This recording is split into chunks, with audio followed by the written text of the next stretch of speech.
Hey, I'm Ryan Reynolds. Recently, I asked Mint Mobile's legal team if big wireless companies are allowed to raise prices due to inflation. They said yes. And then when I asked if raising prices technically violates those onerous two-year contracts, they said, "What the f*** are you talking about, you insane Hollywood ass?" So to recap, we're cutting the price of Mint Unlimited from $30 a month to just $15 a month. Give it a try at mintmobile.com/switch. $45 upfront payment equivalent to $15 per month. New customers on first 3-month plan only. Taxes and fees extra. Speed slower above 40 gigabytes. See details.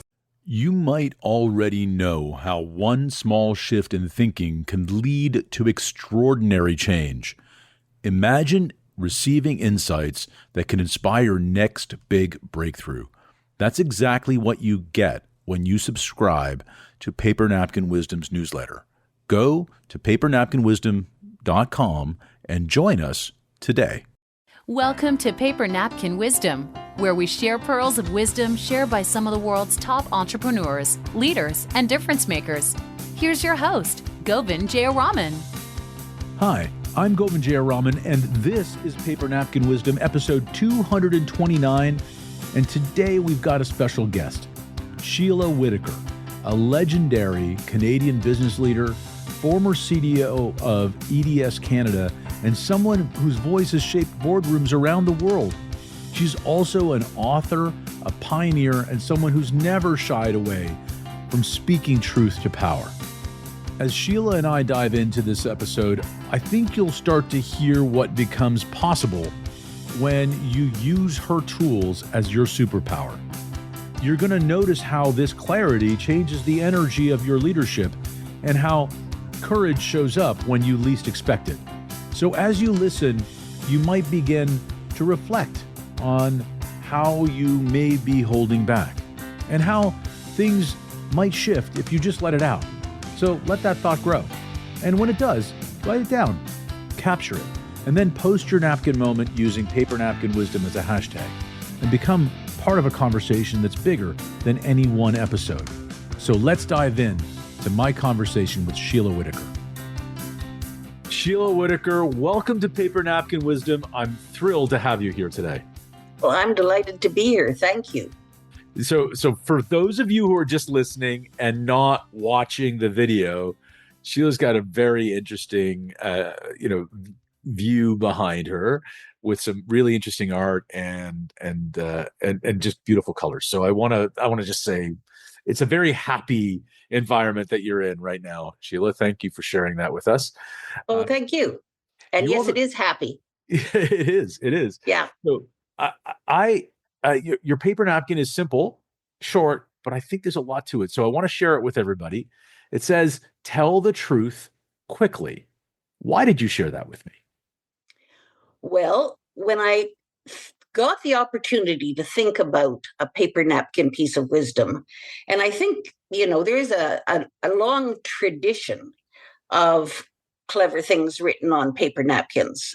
And I've been aware of it for a long time. So I thought, okay, Whittaker, here's your chance. And I was out eating lunch in a very nice art gallery here in Toronto with a long-time female friend who had been through a lot with me.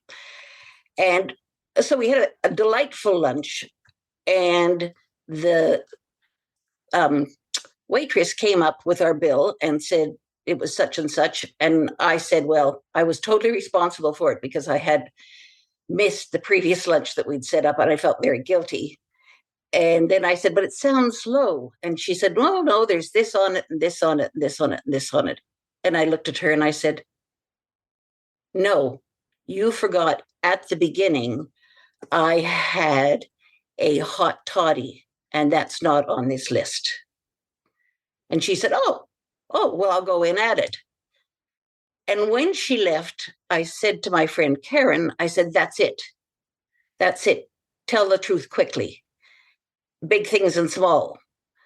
It's easy to think, I'll save $5.50 or whatever I don't know what the hot toddy costs, but there's a tiny temptation sneaks past you in that kind of case. And I have learned over time that certainly the best thing for me to do is to say right away, no, that's not right. I owe you more.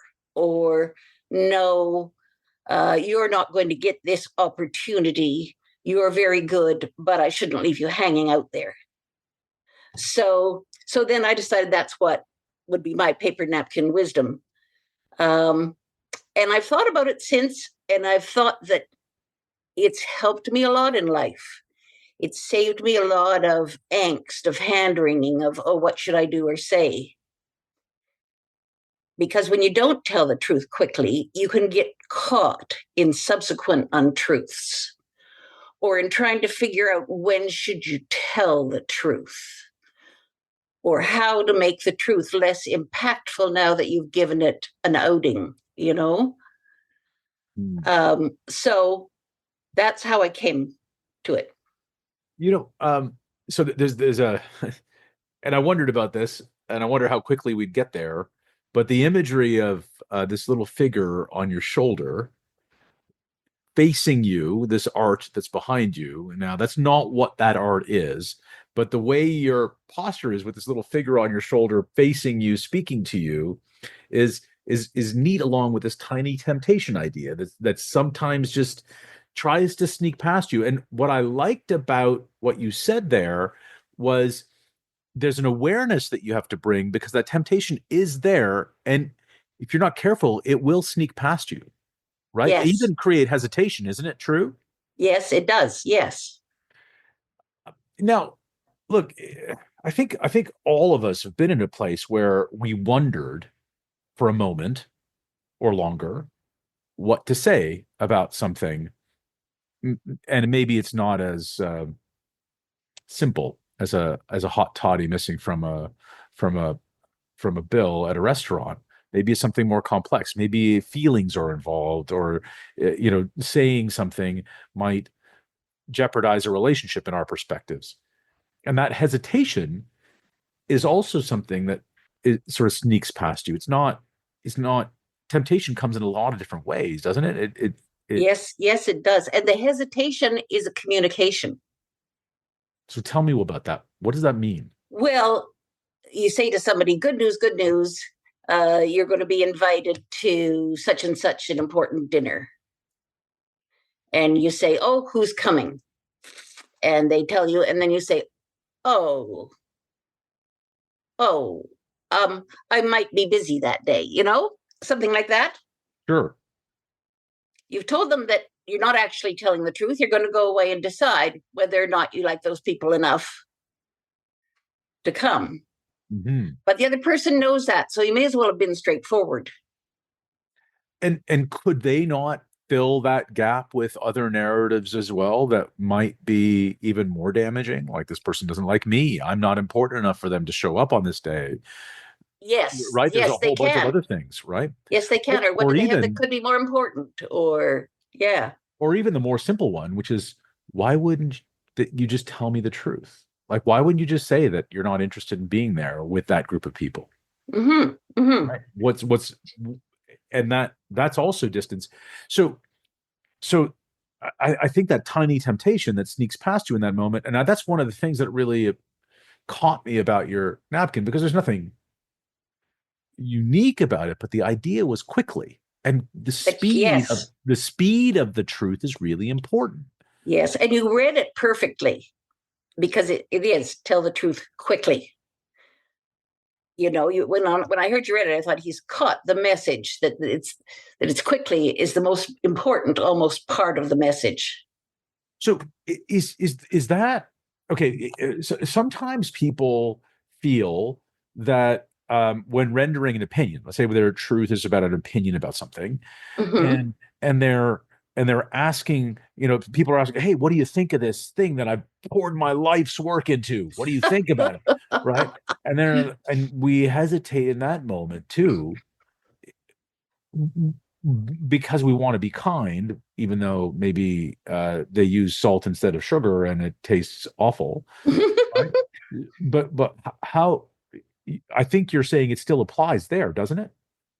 Yes, it does. It's interesting. Just last week, I joined for the first time a writers group. Mm-hmm. And this writers group circulates a chapter in advance of the meeting to everyone. And then they go around the room. It's a small group discussing the quality of the writing, the story as it emerges or whatever. Like I said, I've never been in this before, but it's very important actually in that environment to be honest, because they're asking you, how can I improve my art? Yeah. But you can also really hurt their feeling, end up a person that they can say, oh, I don't really like her, but she was honest. That's really neat, right? Because part of telling the truth quickly, doesn't it also step back when we're asking for the truth that we ought to ask for what we're really asking for? It's not what do you think of this sometimes we're asking. We're asking what do you think of me? And Yes. that's a different question. And Yes. sometimes we mistake the answer, right? Like if I asked you, what do I if I'm new to cooking, let's go back to that example, and I make something, this dish that I followed a recipe for, and I'm really proud of it, and I'm trying to become a better cook, and I offer it to you, and I say, hey, I'm trying to be a better cook. This is my attempt. What do you think? Right now, the context is I'm wanting to learn. How did I do?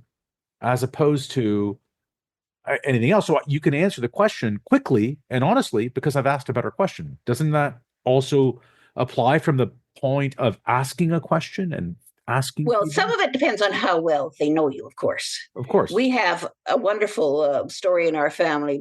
My sister-in-law used to cook. She wasn't a great cook. And she used to cook various things, some of which I think were good and some not so good. And the sort of chuckle around the family is that if she made something that wasn't very good for the first time, her husband would say, that's very nice, dear, but I wouldn't want to eat it every day. And we all knew, and she knew, Yeah. that was a sort of sweet code for yuck. Yeah. Yeah. That's great. That's great. So let's bring this to the boardroom, right? Let's bring this to a company situation, a leadership situation, and you've been a leader in many different ways. How do we apply that to that situation? How do we apply it in the boardroom or in leadership? Well, I think one way that we apply it in leadership is by making sure that you're operating really kind of very democratically. If there's a bunch of you in the room, that you really have taken a fair temperature of the room and given people a chance to describe, maybe at a more general level, where they're leading on a subject without having to be personally without having to be the only one that said X, Y, or Z. And you can interpret that what they might be saying. They might say, I'm not sure this is a great idea. And from your previous experience with this person, that means they're saying it really sucks. Yeah. Goes back to the dinner example, right? Back to the dinner example. Or you have somebody that's sort of shaking in their seat for excitement at the possibility of whatever it is. But it gives you a chance. First of all, it gives you a chance to sort of take the temperature, especially if you're going to have to be a decision maker. Mm. But second of all, it gives people a chance to feel that they had integrity, that they were able, in the best way they could, to be constructive about the idea or the situation or the proposal or whatever. Yeah. So I think what's interesting about what you're saying is telling the truth quickly isn't an open license to be cruel to people. No.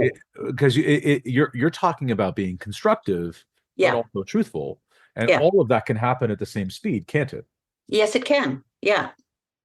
So does that require? Like I could have said, and I have been known to say this kind of thing, like, you forgot the hot toddy, and I want you to put it on the bill. But by the way, it wasn't very good. Mm-hmm. So you could add a message if you wanted to, and if you're honest, your message is more likely to be heard. Well, otherwise you won't give the message because you won't have admitted you had the hot toddy. That's right. But of course, you had the hot toddy, so you were a little bit more open. More mellow, yes. You were more Yeah.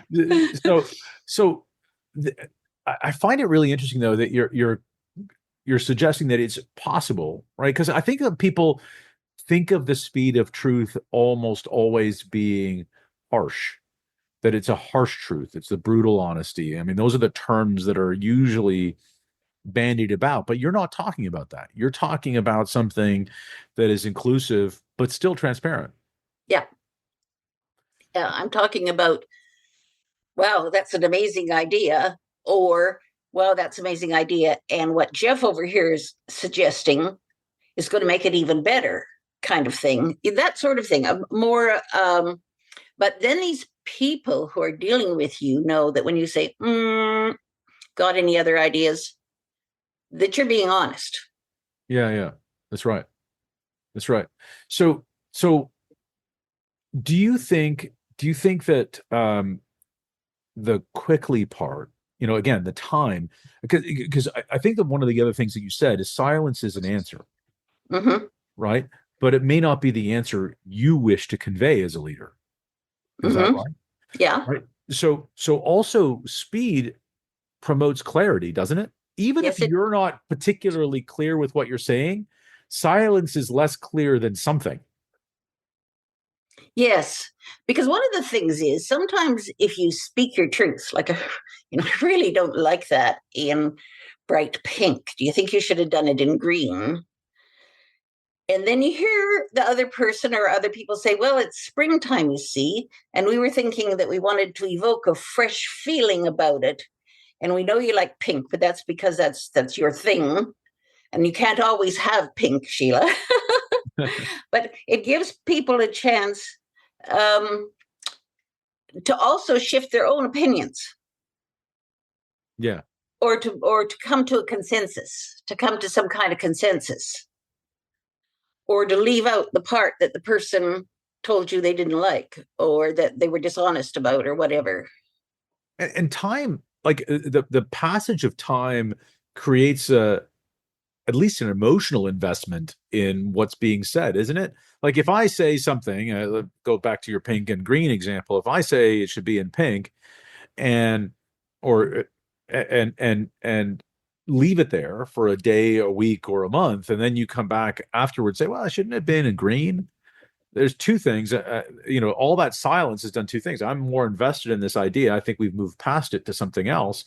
And now we're rewinding, not just on that one decision, but everything else that comes from that as well.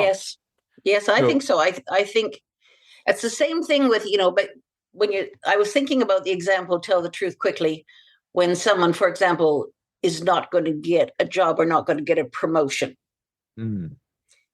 If you tell them right away, but in a nice way, like, I'm sorry, you don't really have the qualifications for the job that you wanted, so you won't be getting it. However, I thought this was good about you, and this was good about you, and maybe you can address this by doing something rather. Versus, I haven't made up my mind yet. I'll let you know in 2 weeks. Well, you already know. Yeah. You already know. I think that particular thing is really cruel. I remember, suffering at the waiting to get the proper answer thing.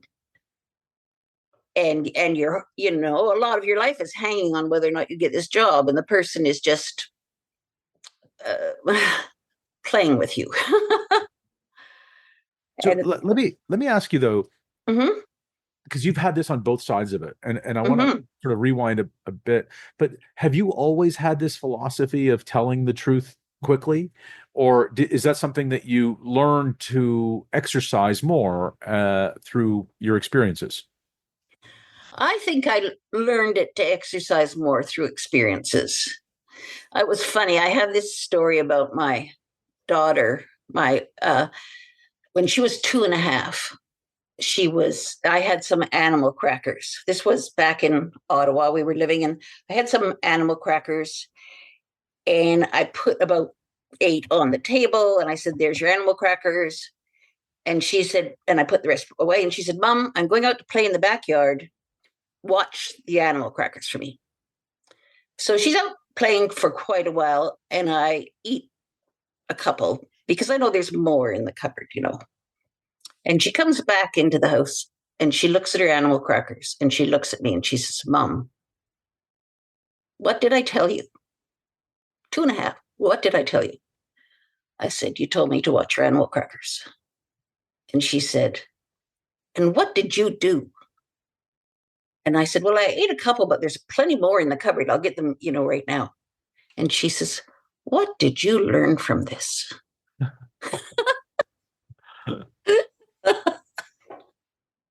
That's great. Oh, she's still like that. She's a Crown prosecutor now. It wouldn't surprise you at all to hear that. No. It sounded like she was running you through discovery at the time. Yes, that's right. That's amazing. I think it's interesting to see, that this was also a learned thing. What did you notice about your leadership style, or how people came to you? I mean, I think this biggest part of it, I think in leadership, we want people to come to us with things that are figured out and things that are not figured out. And we want there to be an open door for things that work and don't work so we can learn and scale, right? We don't want 10 people on our team making the same mistake and learning 10 different ways. That's a way to slow down an organizational growth and create major problems in an organization. So we want people to learn in public. How did this tell the truth quickly idea promote learning in your organizations? I think that the thing that promoted honesty in my organizations was, what were the ramifications if you didn't tell the truth, but you were found out? Okay. And one of the more dramatic ones I can think of, because it was big stuff, was a very shamefaced smart young financial person came to me. I don't remember if his boss was with him or not, but anyway, came to say that he had to tell me that he had made a mathematical error in a payout that we had made, and it had been during a long, difficult negotiation, and that he had miscalculated by almost $1 million. Oh my gosh. Yeah, by gosh. And it sort of took my breath away, because that's a lot of money. Sure is. I also, though, at the same time thought, he's come here and told me that in the course of his work, he's made a mistake. And it's significantly large that he really needs to tell me. Well, I never did ask what the betting was behind his back, because I'm sure if he was coming to have to tell me, a lot of people had been talking to each other about what he should do. I don't know what the betting was behind his back, but I'm sure a fair number figured he'd be out the door that night,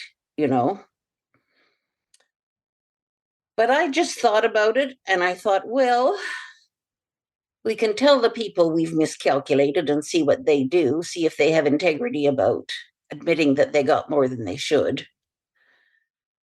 And maybe they will and maybe they won't.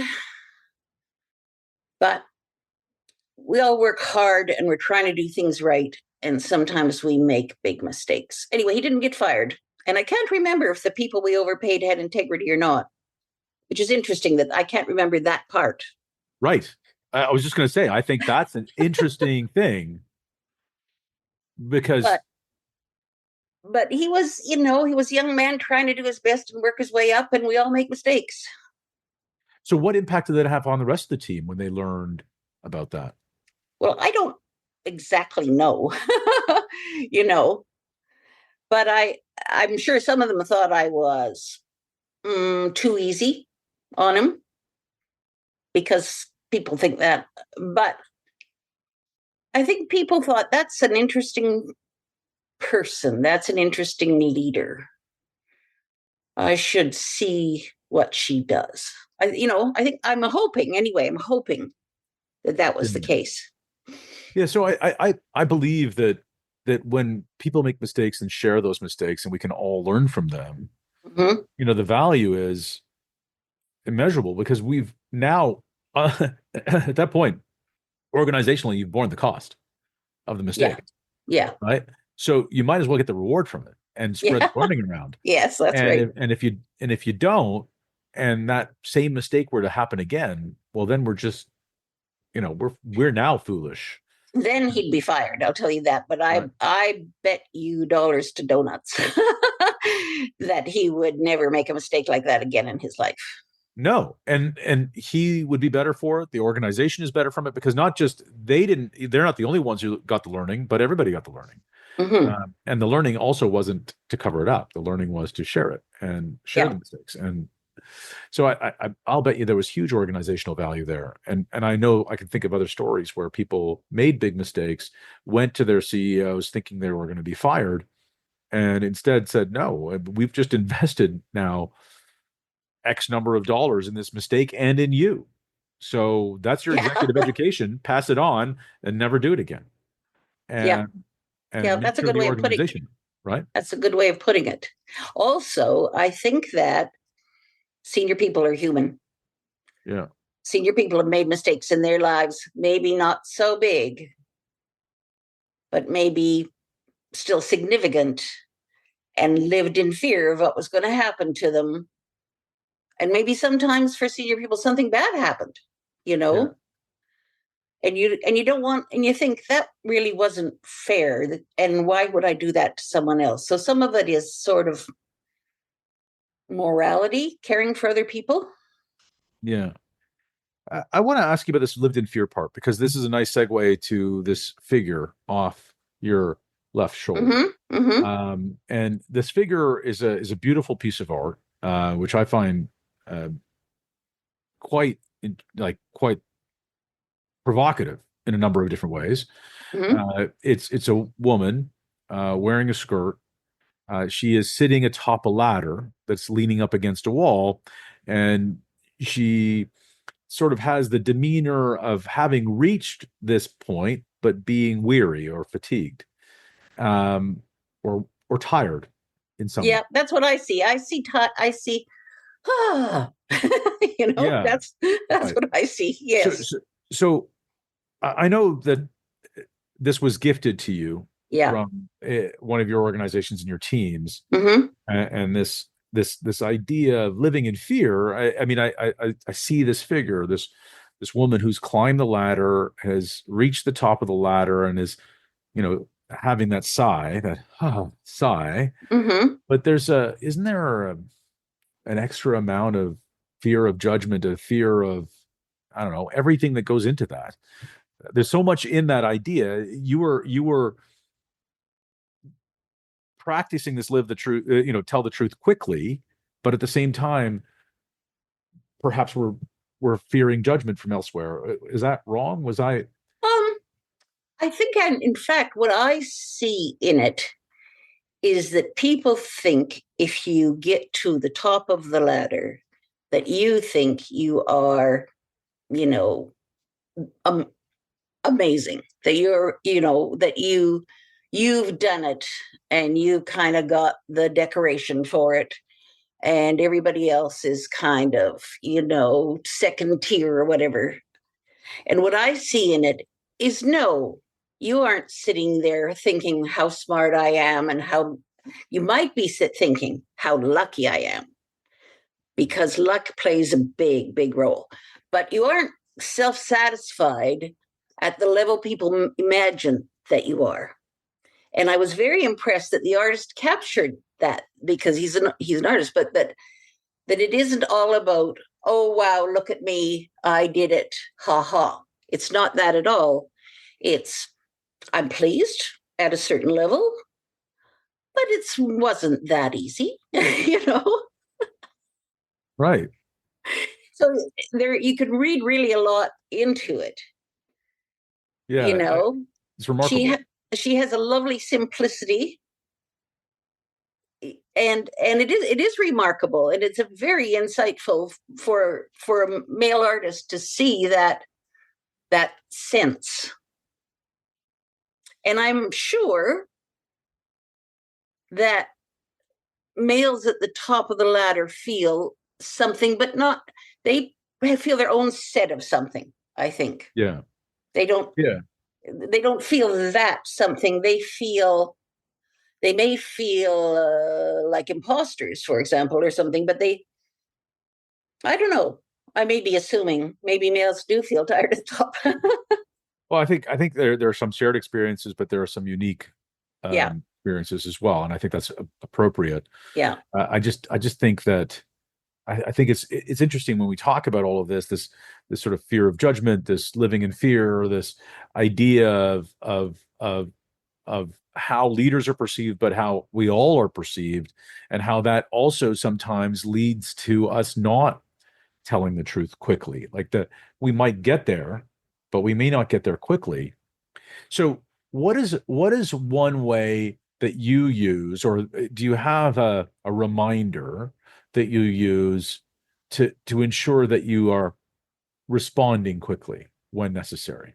Because there's a follow-up question to that. So what are your reminder tools? Good question. Well, the quickly is one. Don't overstudy it, especially, and it equates to magnitude too, right? Although, in fact, the big magnitude ones that you are tempted to lie about, you should decide quicker than the hot toddy. Sure. And so, but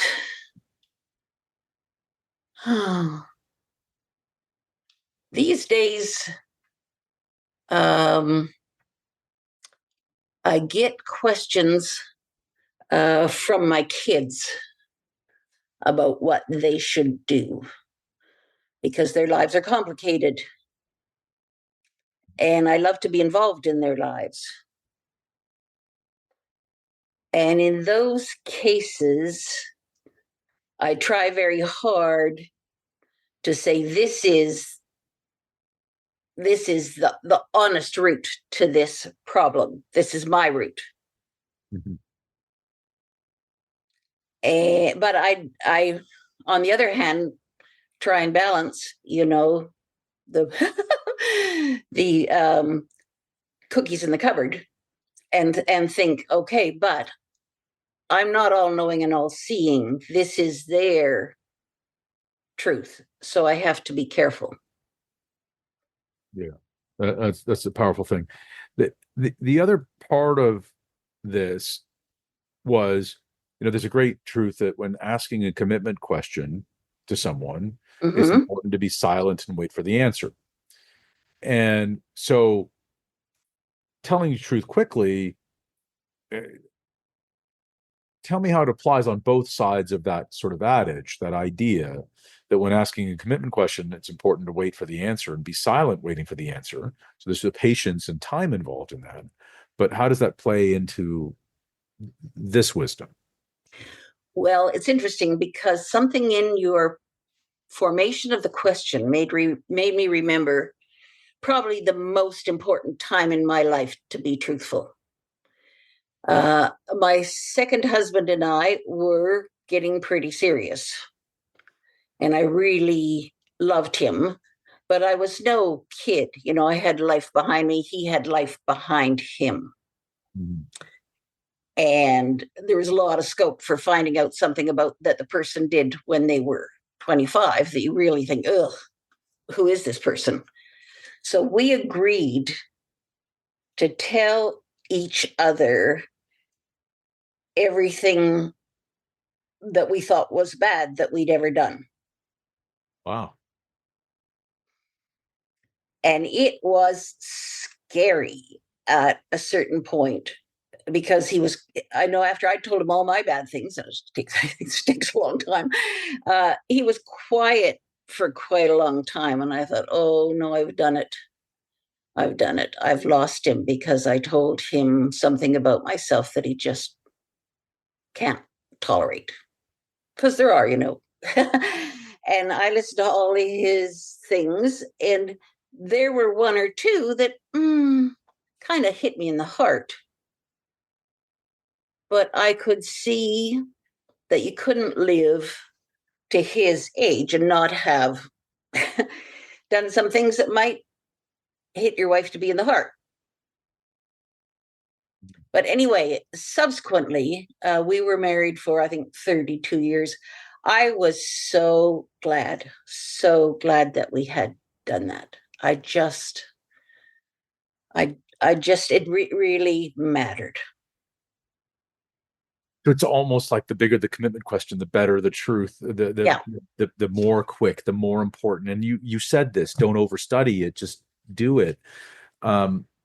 Thinking about, first of all, thank you for sharing the story. It reminded me of when my mother-in-law found her second husband and how that relationship came together. The story of that and the letters they wrote that they didn't share with us, but they told us about was very similar. And in fact, very not dissimilar to the fluky kind of amazing, transparent conversation that Stacy and I had when we got together.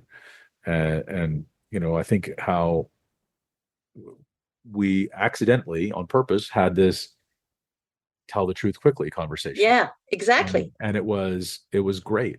And it was spurred, though, by us attending her best friend's wedding, where she was maid of honor. And it just made me realize, oh my gosh, this is important to me. And I need to tell the truth quickly about how I feel about a number of, right? Yeah. Like it's interesting how that comes about. It is interesting how it comes about. And it is interesting the things you're scared that they'll react to, some of which they do. But it feels so much safer in the relationship afterward that you've done that. Right. Even if it doesn't go the way you thought it would go, it's still better, isn't it? Yes. Oh, way better. Yeah. Yeah, that's great. Sheelagh, I want to thank you for sharing your wisdom with me here today. You have an interesting shout out as well. So just for everybody listening, at the end of every podcast this season, we've been paying forward this concept of what you appreciate appreciates. What gratitude you put into the world increases and appreciates in value with all the people you share it with. And to inspire this kind of kindness, this movement that we are lucky to be a part of, I ask all of our guests to shout out someone, something, or some group of people in some way. So who would you like to shout out today? Well, I would like to shout out to my sister Penny and my brother John, who are respectively 9 and 7 years older than I am. So they have had various roles in my life. Yes. But I just am so grateful for them being the kind, loving, and moral siblings that they've been. It's been, I couldn't ask for better. That's wonderful. And I can see the big smile on your face when even thinking about them. You've evoked Yes. them. Yes, I love them. Yeah, I can see that. Sheelagh, I feel very privileged to have spent this time with you, and thank you for sharing your bright and sunny space, along with your bright and sunny ideas. I really do appreciate you. Thank you. Very nice to talk to you. Thank you for joining me for this episode of Paper Napkin Wisdom, and thank you to Sheelagh Whittaker for sharing a message that may already be resonating with you in ways you didn't expect. When you heard her Paper Napkin Wisdom, tell the truth quickly, maybe something inside you stirred. Maybe there's a moment or a conversation or a decision that's been waiting for your truth. Sheelagh reminded us that sometimes the most powerful leadership move is the one we make without hesitation, the moment we choose clarity over comfort. Here's a few thoughts. Tell the truth quickly, because waiting rarely makes it easier. Truth builds trust faster than tact, and people can sense the difference. Leadership demands courage, not comfort, especially when others are looking to you. And clarity is a culture setter. What you model, they mirror. And women in leadership need to be unapologetically honest. And when they are, the whole system evolves. So you might be wondering now, what's the truth I've been holding back? What could change if I just said it with care, with conviction, with courage. Take a breath. Let the answer come to you, and when it does, write it down on a napkin, on a notepad, on your phone, wherever you can capture the moment. And then share it using hashtag Paper Napkin Wisdom and join a growing conversation that's helping people like you lead with deeper intention and purpose. And if something shifted for you today, consider subscribing, leaving a review, or passing this episode along to someone who may need it. Often, it's in those small acts of sharing that big ripples begin. Until next time, remember, the moment you choose truth, you choose leadership. Make it a great day.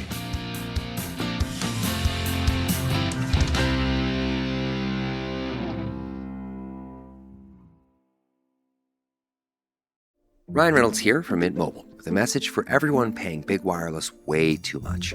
Please, for the love of everything good in this world, stop. With Mint, you can get premium wireless for just $15 a month. Of course, if you enjoy overpaying, no judgments, but that's weird. Okay, one judgment. Anyway, give it a try at mintmobile.com/switch. Upfront payment of $45 for 3-month plan, equivalent to $15 per month required. Intro rate first 3 months only. Then full price plan options available. Taxes and fees extra. See full terms at mintmobile.com. The way we work is changing every day, thanks in large part to the internet. So if you're an online creator, what can you do to create a sustainable future for yourself? On Attach Your Resume, creators share how their jobs work, especially during times like these where big changes are happening in the online world. Listen to interviews with internet reporter Taylor Lorenz, CEO of Patreon Jack Conte, representatives from Defector, Aftermath, and more. Whether you're an online creator yourself or curious about what's going on in the online Wild West, search Attach Your Resume wherever you listen to your podcasts.